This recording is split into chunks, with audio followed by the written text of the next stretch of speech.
Björn Jóhann, þetta nú ekki fyrsta bókin sem þú gefur út með þessum sögum. Nei. Númer hvað þessi? Þetta sem sagt númer 3. Já. Skagfirðingaskending númer 3.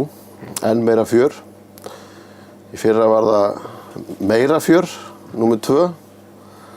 Og svo fyrsta bókin sem kom fyrir 2 árum, 2011. Og það það mikið til að sögum hérna úr Skagafirði að það alveg efni til að taka 4. hefti, sko. Já. Það liggur við að undirtitlinni sé komin, þá verður það miklu meira fjör, sko. Já. Hvað ertu komin með margar sögur? Sko, allt í allt þetta 700 sögur. 700? Í þessari 3. bók eru 250. Og þetta bara bara úr firðinum, króknum.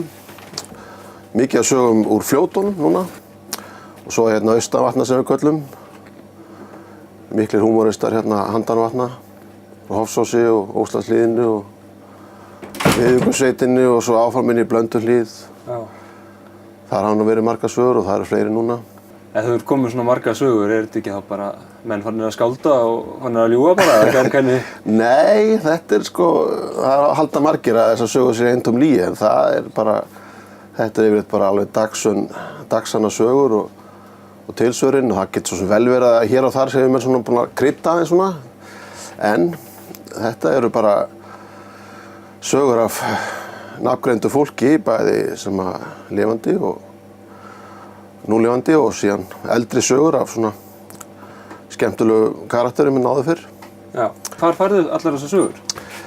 Nú þetta eru bara sögur sem að mann færi svona ábendingar góða sögumenn sem ég hef leitað upp í og menn sem hafa verið bara duglegir að segja mér sögur og eitthvað af þessu náttúrulega hefur kannski birst svona hér og þar og alls staðar, sko.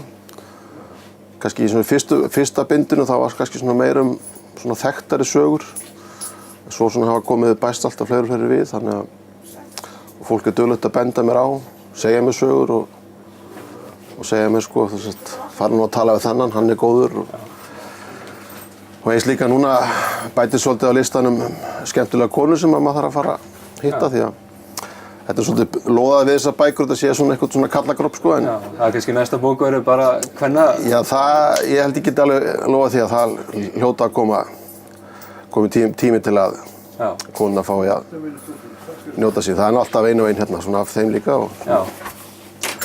En það er kannski svolítið loðið við svona gamansagna hefðina. Hún er svolítið mikið sögð af köllum kalla. En það sé nú bara eitthvað sem alveg hægt að breyta eða garfa betur.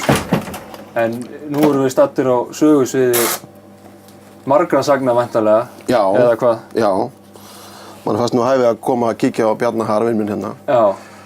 Hann er skemmtilegur maður eins og Skagfirðingar þekkja og króksarar og það var nú töluvert margar sögur í fyrsta bindinu á honum. Já.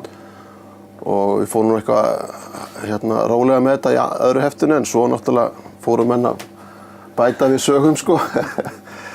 Þannig að núna í 3. bindinu eru nokkrar sögur sem að gerðust þar sem að Bjarni er við búðarborðið og fólk kemur inn til hans og er að spyrja hann svona ýmsa hluti.